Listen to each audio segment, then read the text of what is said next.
सारेगामा हम भोजपुरी का भी एक पवन भैया का गाना बनाया जो कि बहुत बड़ा गाना है। बहुत तो जी हाँ दोस्तों, आप लोगों ने सुना भोजपुरी के पावर स्टार पवन सिंह का बहुत ही बड़ा गाना आप सभी के बीच आ रहा है सारेगामा हम भोजपुरी के यूट्यूब चैनल से, जो कि नेक्स्ट लेवल का गाना होने वाला है। इसी गाने के बारे में हम बातचीत करने वाले हैं इस वीडियो में, तो वीडियो को लास्ट तक देखते रहें।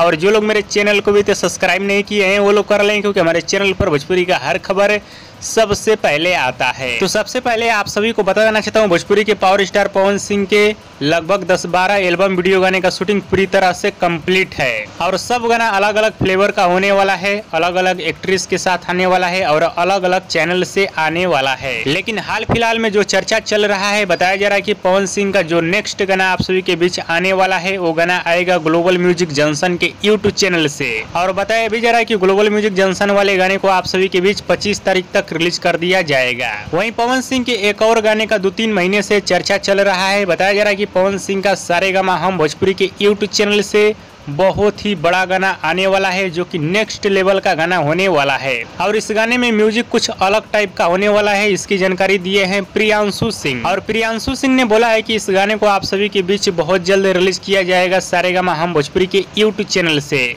और देखिए पवन सिंह का ये वाला गाना कब तक आता है, इस गाने का भी दर्शक लोग बेसब्री से इंतजार कर रहे हैं। और इस गाने को लिखे हैं आशुतोष तिवारी। और दोस्तों, भोजपुरी के पावर स्टार पवन सिंह का वीडियो पसंद आया तो ज्यादा लाइक करें, कमेंट करें, शेयर करें, सब्सक्राइब करें। धन्यवाद दोस्तों।